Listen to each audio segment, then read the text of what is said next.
All right, time for another Facebook Live edition of Bulldog Football Extra. This is always fun each week. Bring Cameron Worrell in here, one of about 28 media responsibilities he does from Saturday. It's my favorite to Monday. Right Facebook Live. High five. High five. I appreciate that. I appreciate that.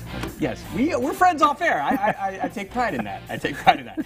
Well, hey, we got a good stuff to talk about tonight. Yep. Last week was kind of depressing. We were talking about that Boise State loss, but tonight, a nice bounce back win by the Bulldogs over San Diego State. It was, and they won it in the way that they needed to win it.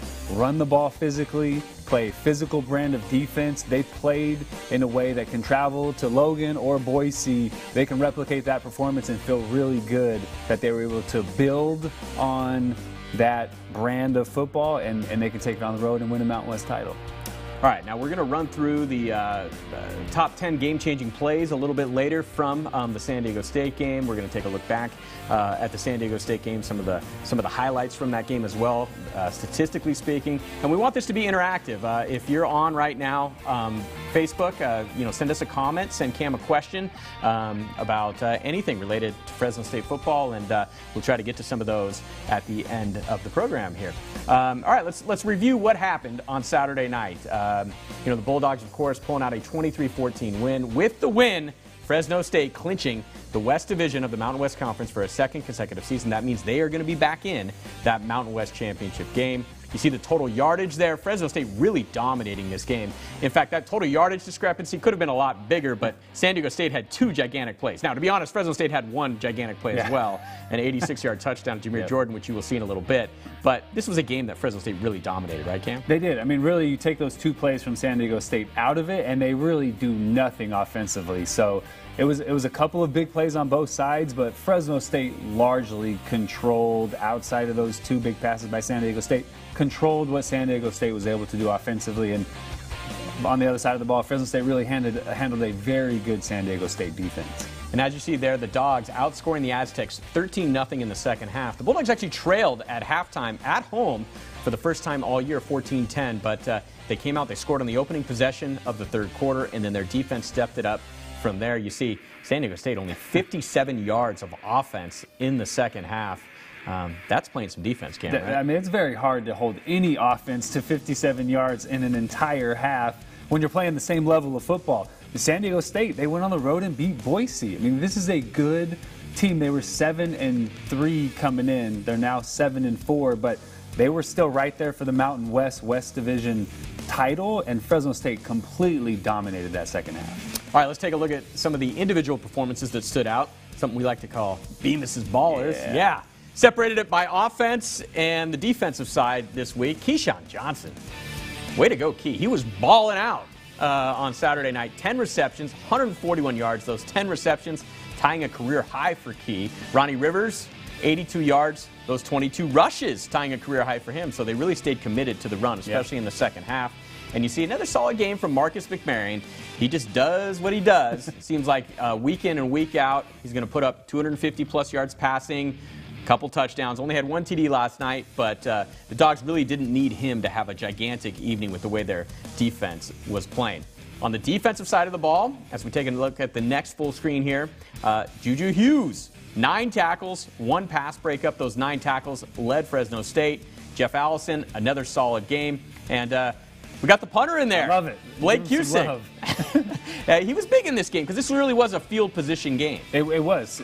For San Diego State to win, they have to win the field position battle. And if you're playing against a team like that, you need your punter when you have opportunities to pin them inside the 20 or put some more distance on the ball. You need your punter to do that. Blake Cusick was a big part of that and a big reason why Fresno State won that field position battle all night long. All right, if you weren't there on Saturday night or you missed Bulldog Insider last night, or even if you watched Bulldog Insider, time to present some of the best video from Saturday night's game against Aztecs. Let's take a look at those 10 game-changing plays as chosen by Scott Bemis, of course. So if you disagree, send me a note on Twitter. And game-changing play number 1, hey, we talked about it. 86 yards to Jameer Jordan on the Bulldogs' first possession.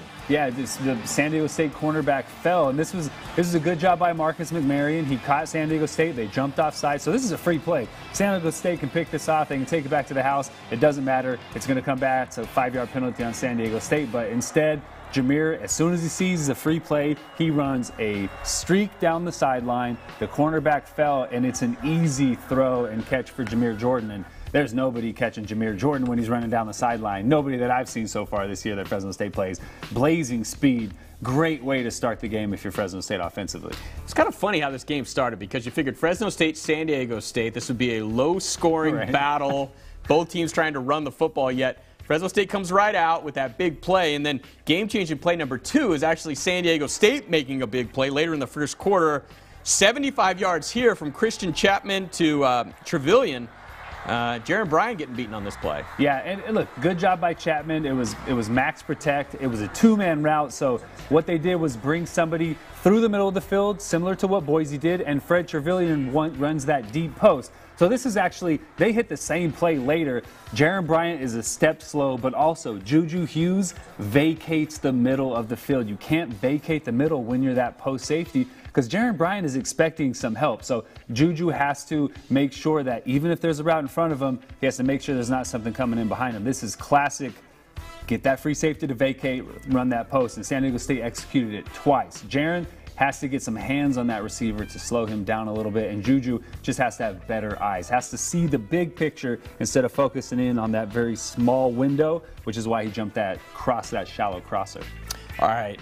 10-7 Bulldogs. Then a little later in the second quarter, as we get to game-changing number 3, the Dogs added a field goal. And on 1st and 10 from the San Diego State 30, it's Ryan Agnew now in there at quarterback for San Diego State, and they go up top to Trevillion again. And this was just a blown coverage on the 7-yard touchdown. Yeah, I mean, it's the same route. They ran a guy through the middle of the field. Juju Hughes once again jumps that shallow route. You can see him coming out of the middle of the field. Tank Kelly is expecting some help to come from his post safety or the backside corner. Matt Boateng doesn't run with the crosser. He needs to shrink the field and get to the middle to help out his free safety or that opposing corner. We used to, when I was in Chicago, the free safety, we would jump that crosser and the backside corner would overlap, and you get freebies. You get a free pick because the quarterback never sees you. Matt Boateng needed to do that, or Juju needed to stay in the middle of the field. That's easy if you're San Diego State. And Boise's going to run that play, or San Jose State's going to run that play on Saturday. Utah State or Boise will run that play in a couple weeks. That is a play that if I'm going up against this Fresno State defense, I'm going to put them in that same position as many times as I think I can. So how concerned should Fresno State be? Because this is now 3 times in 2 weeks that they've been beaten over the top with a big pass play, which we hadn't seen all year long until that point. Well, you would have liked Jaron to get hands on Trevillion on that first touchdown that we saw. If you're sitting, you have to bang a receiver if he's taking a vertical release. Then you can run with him. So that's a little bit concerning. Juju coming out of the middle of the field, they fixed that. You didn't see any more big plays after that one because they talked to Juju. He got his eyes right. So not terribly concerned with that. I am concerned that for the second week in a row, Jaron Bryant got beat on a vertical route when he was sitting, expecting something in the intermediate range, and he didn't get his hands on the receivers. It's fine if you sit, but you have to body them to slow them down. Otherwise, you get run by. There are no corners on planet Earth that are going to sit flat-footed, turn, and run full speed and stay with the receiver running full speed. It's just not going to happen. So I'm not extremely concerned. I think this defense really settled down in the second half, and that was the talk. Get your eyes in the right place, play what you see, don't try to do too much, and they played a much better second half. Yeah, speaking of that second half, that brings us to game-changing play number 4. The Dogs trailed 14-10 at halftime, but come out on the opening drive of the third quarter, and this was really nice. Little back shoulder throw to Keyshawn as they moved down the field. Yeah, and this all came from Ronnie Rivers running the football. Fresno State came out after halftime and said, we're going to establish a physical run game. San Diego State brings extra guys in the box. This is just a check. Marcus looking at Keyshawn, seeing one-on-one coverage, and he throws it up, and Keyshawn makes a big-time catch. That's what having a guy like Keyshawn Johnson on the outside does for an offense. If you want to bring an extra guy in the box, we know you're going to have to one-on-one match up with Keyshawn. We're going to let him go up and make a play. Now, on that same drive, 3 plays later, game-changing play number 5, McMaryion ends up throwing a lateral here to Ronnie Rivers. This is a broken play, right, Cannon? Complete bust. He expected Ronnie to come and give that zone read or that zone read fake. I think Ronnie thought it was speed option. It ends up working out perfectly because Ronnie makes Parker Baldwin, their excellent safety from San Diego State, puts him on skates right here and really walks into the end zone. You see Baldwin go by, falling on his face. But hey, sometimes a broken play works if you have guys who can react in the moment. Marcus stayed composed, got it to Ronnie. Ronnie did the rest. And right there, they're talking about it, right? And they're saying, hey, who was at fault there? I think Ronnie was at fault. I think it was supposed to be that RPO because you saw Jared Rice come across on that arc block that we saw him run a couple times. He came around to block the quarterback player if Marcus kept it. Marcus was going to read that in man, give it to Ronnie, or keep it with the blocker. Instead, Ronnie thought speed option. Marcus adjusts, tosses it to him. It ended up working out. Maybe they'll put that in the playbook now. You took the words right out of my mouth. I said it seemed to work brilliantly. Hey, let's design something next week for a little, looks like a broken play, but it actually is all by design. That would be beautiful. All right, ensuing Aztecs possession. Wanted to get some defense in there. Got a defensive guy here. He loves talking defense. 3rd and 3 at San Diego State's 24 here for the Aztecs. And Juju Hughes going to make a great play on game-changing play number 6 here. Yeah, this is a big 3rd down stop right here. Now, Juju's going to pick one of these off eventually. This is about the 4th pass deflection he's had in that slot position when the number 2 receiver runs an out cut, and he's just a hair late in getting there. But Juju is one of the smartest players on this defense. Made a couple mistakes in the first half, but right here, if you're going to throw that out cut on 3rd and short, Juju is eventually going to take one back to the house the other way. All right, game-changing play number 7 now. More defense. Yeah, the defensive theme. Jeff Allison just with the hit of the night, in my opinion, here. Yeah, watch this. Just wait. Oh, man, and I wish we could hear that. And you watch George Helmuth, too. He knocks out a receiver trying to come down and block him. I don't know if we see it in this frame, but yeah, there it is. 96. Oh, yeah, he trucks him right there. Getting through it, and Jeff Allison just coming through unblocked. Don't leave your feet when Jeff Allison is tracking you, because that's what's going to happen. You're going to get put flat on your back. That's the way this defense played really the entire second half. You know, it's kind of fun sometimes when you're shooting the game like we are through that camera, and we don't have a wide look, and suddenly you got a screen or a running back, and then suddenly this guy just comes in out of the frame out of nowhere to knock the guy down, and it's usually Jeff Allison. Right. I mean, when he sees a runner or a receiver out there in the flat, he just takes a beeline. He takes great angles, doesn't he? You hit the nail on the head. He takes great angles.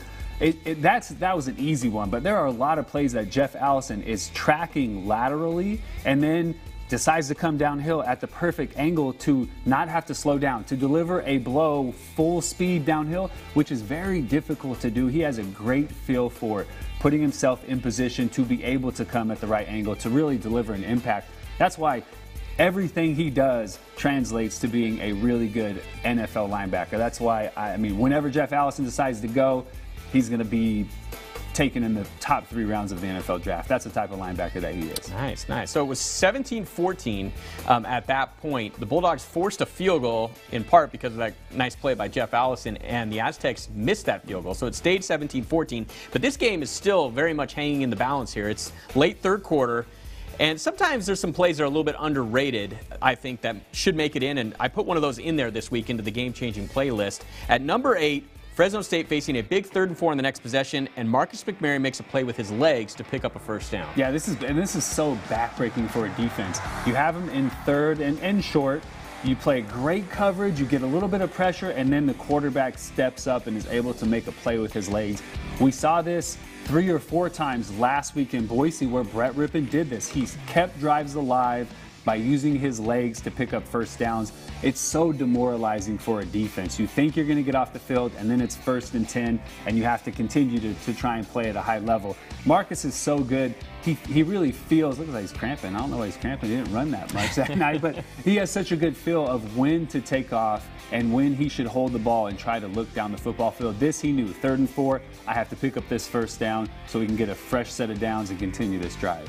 You know, you bring up an interesting point with him cramping there, because most people think of heat when it comes to cramping, but it was pretty cold for Fresno standards on Saturday night. How common is it to cramp in the cold? Oh, we used to have a safety in Chicago, Bobby Gray, who would cramp in 5-degree weather. So it didn't matter to him whether it was hot, cold, humid, not humid, it didn't matter. You don't see a lot of cramping when it's a little bit colder, but it really comes down to how you hydrated yourself, you know, the 2 games leading up to that, or 2 days, sorry. If you're not hydrated, you can cramp regardless of the weather because your body is exerting itself. If, you know, If it's humid, obviously it sucks some out of you, but you don't usually see in 48 or 15-degree weather somebody cramping, especially a quarterback who doesn't move around a lot. But hey, that cramp bug can come up and catch you when you're sleeping in the middle of the night. Or after you give up a a long touchdown pass and you start grabbing for that leg, right? Saying, oh, it was the cramp. That happens a lot. It seems like that happens a lot to people. That, oh man, my calf cramp, couldn't stay up with it. Yeah, I think that's more mental than maybe physical. All right, later on that same drive, after Ronnie Rivers had a touchdown run called back because of a penalty, it's MCMARYION on 3rd and 12. Game-changing play number 9 here. Down the seam to Keyshawn Johnson. This was a huge play. It was. You said it. Ronnie had just taken one in, what looked like a touchdown. He came back on a holding. Now it's 3rd and 12 against a really good defense on 3rd down. Keyshawn runs the best route of the night, and you see this in the wide angle. Runs a post. Watch this little shimmy to the out and runs back in that post, and Marcus delivers a strike. Doesn't put any air on it, throws a rope to Keyshawn Johnson, and now you're talking about 1st and goal. And what looked like 17-14, we don't pick this up. We have to punt the ball back to San Diego State. Instead, it's 1st and goal. Fresno State ends up, I don't want to steal your thunder, but ends up cashing it in, and the game was never close after that point. Now, we've seen Ronnie Rivers with his kind of touchdown celebration. A little shrug. It looks like Keyshawn's move is the flex, right? You know, he's a senior now. He's put some time in the weight room. He looks different than he did when he got here. Maybe when Ronnie's a senior, he'll have the guns to do what Keyshawn does, but I think Keyshawn does that because, especially the last couple weeks, he has exerted himself physically on some opponents. Ran a couple guys over in Boise, and then he just goes up and, I don't like the term Moss, but Moss's people, goes up and grabs the football and is able to come down with it. I like this style of football that Keyshawn has played the last couple weeks because he adds another dimension to what he brings to this offense. Got a comment here from Jacob Bruno. Jacob, we always appreciate you checking in.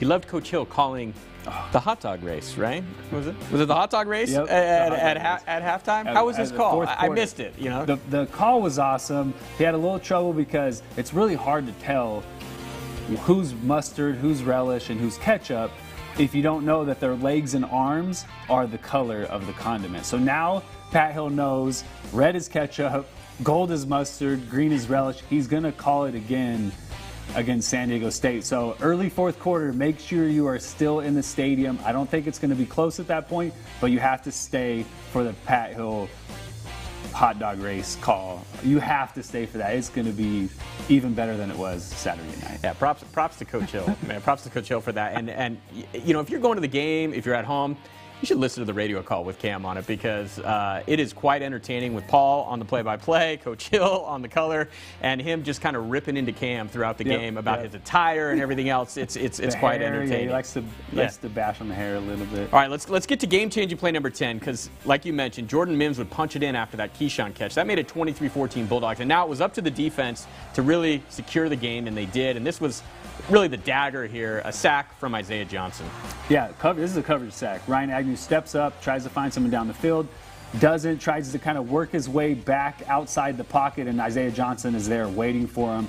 Great. It was a great play by Isaiah Johnson. He came with a speed rush, didn't get there, worked back up the field, and Ryan Agnew really ran right into him. This is a very talented freshman who we're going to see a lot of good things from in the next 4 years. Yeah, he's a freshman from Modesto. Had some big offers out there, so he's going to keep developing. Love to see those Valley guys making an impact. And as you can see, that was a 4th down stop, and that pretty much sealed the deal. The Dogs get the oil can back, win it 23, or not back. They get to keep the oil can for another year. Love saying that, by the way. I love the fact that they have it in their possession, and the Dogs end up going on to win 23-14.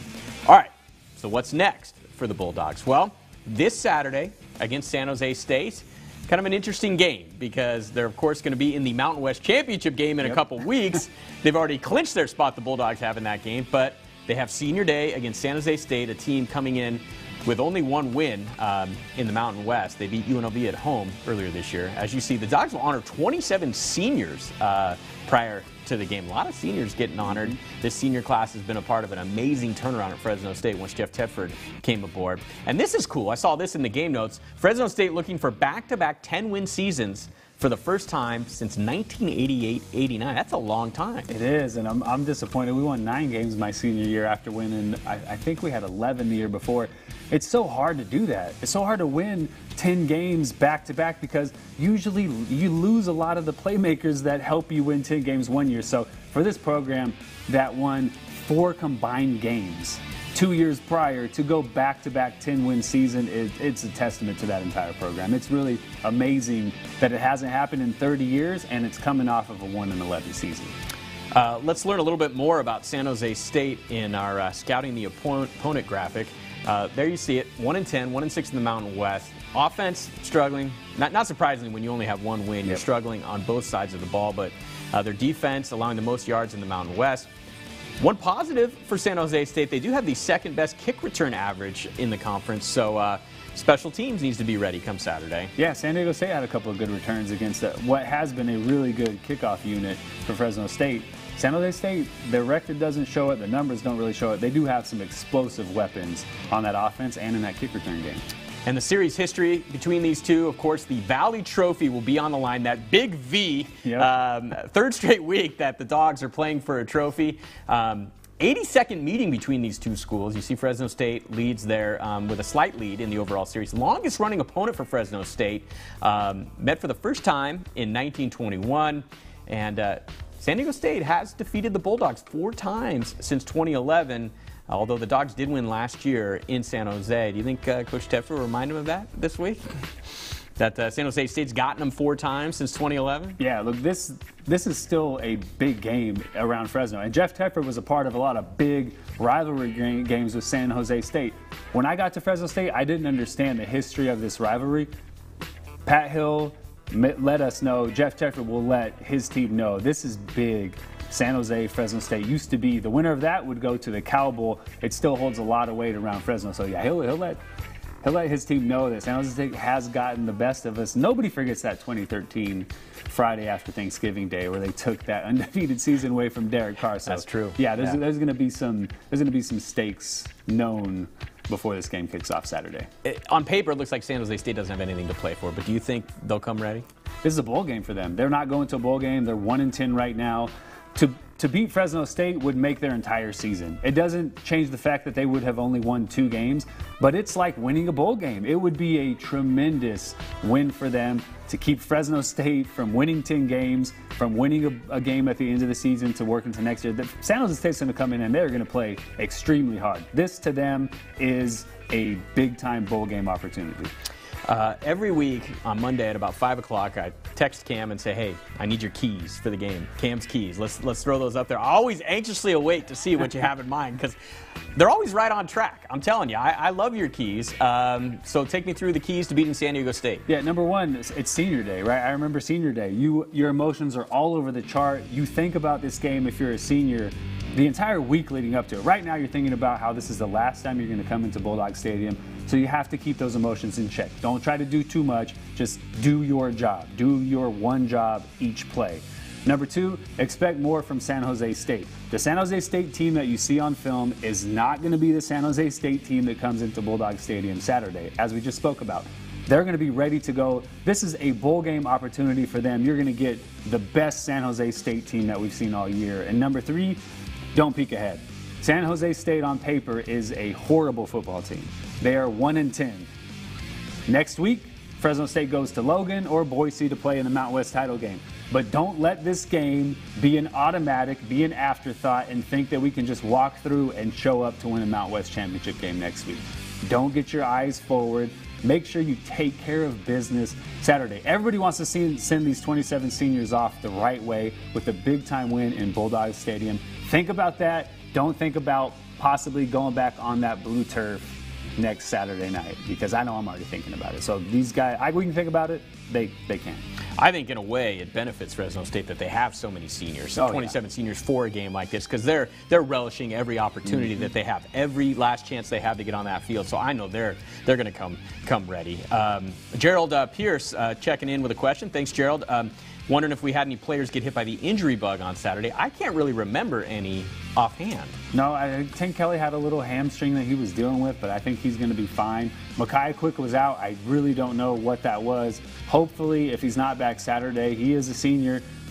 Got banged up this year. Could have been a huge piece. Hopefully, when they go back and play that Mountain West title game, he's back. But outside of that, I think Jasad Haynes is nursing some things, didn't play.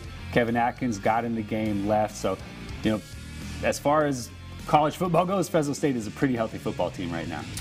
And of course, in 2 weeks after the San Jose State game, they're going to get either Boise State or Utah State in that Mountain West Championship game. Just a thought on that game. Who do you think takes that game?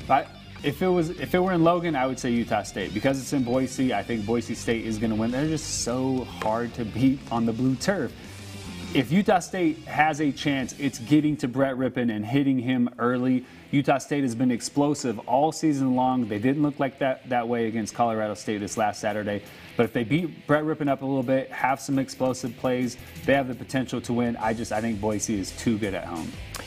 We're getting a popular question here. Score predictions, right, for Saturday's game from Michael Malconian. Here's what I'm going to go with. I'm going to go with 48-14 Fresno State because I think San Jose State is going to have a tough time putting points on the board. I think maybe they'll get a touchdown somewhere, you know, in the first 3 quarters and then maybe a garbage time touchdown late.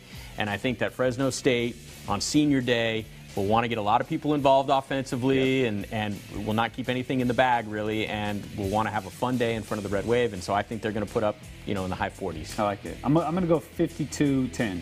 52-10. I can't give San Jose State 14 points. I just can't do it. It's so hard to score touchdowns against this defense. Even the backups hold teams out of the end zone. So I think Fresno State, you know, for all the reasons we spoke about, but senior day, everybody in this program wants to send those seniors out the right way. Those 27 seniors want to leave Bulldog Stadium the right way. I think it's going to be a huge performance for Fresno State on Saturday night. And then one more question. Saturday evening. Saturday, 4 o'clock start. So no excuses this time for anybody to get out there. Love those 4 o'clock starts, by the way. Awesome. It's perfect. You can get, you know, a full tailgate in, and then you're not there too late. So it's like the perfect combination, right?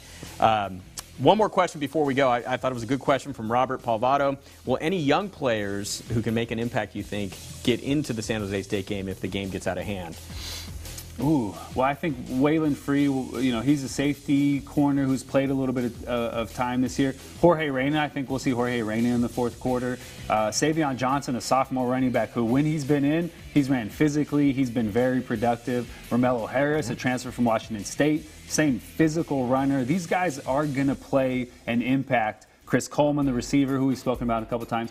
These are big-time weapons that Fresno State, for the next couple years, are going to be the guys who lead this offense, and I think we'll see them Saturday afternoon. Saturday afternoon. All right, where can they listen to you Saturday? What time should they start listening on 940 ESPN? 1 o'clock, Game Day Live kicks off. Myself, Christopher Gabriel, on 940, and then 3 o'clock, the official pregame show starts on 940. Kickoff at 4 o'clock. Myself, Pat Hill, Paul Leffler, getting it done. Should be a big Fresno State victory, and the hot dog race is on the radio too. So if you're not in the stadium, 4th quarter, make sure you're listening to 940 to hear that call of the hot dog race, because it will be an epic call. Yeah, we're going to have to make sure we're rolling this week. You have to. Down there. At least some cameras are rolling audio of the Pat Hill hot dog race. I'm kind of sad that I wasn't paying close enough attention to catch it on Saturday night. And of course, after the game on Saturday, we'll have a full recap for you on that 11 o'clock news on Saturday night. And then on Bulldog Insider, Cam will be back. We'll break down the game fully, and we'll have, you know, highlights and reaction from what hopefully is another Bulldog win. And we'll be looking ahead to that Mountain West Championship game. We'll find out who the Dogs will be playing in a couple weeks and where they'll be going, either Boise or Logan, Utah. All right, guys, appreciate Cam coming by, and thank you for checking in with us. We will see you Sunday night on the Bulldog Insider. Thanks, guys.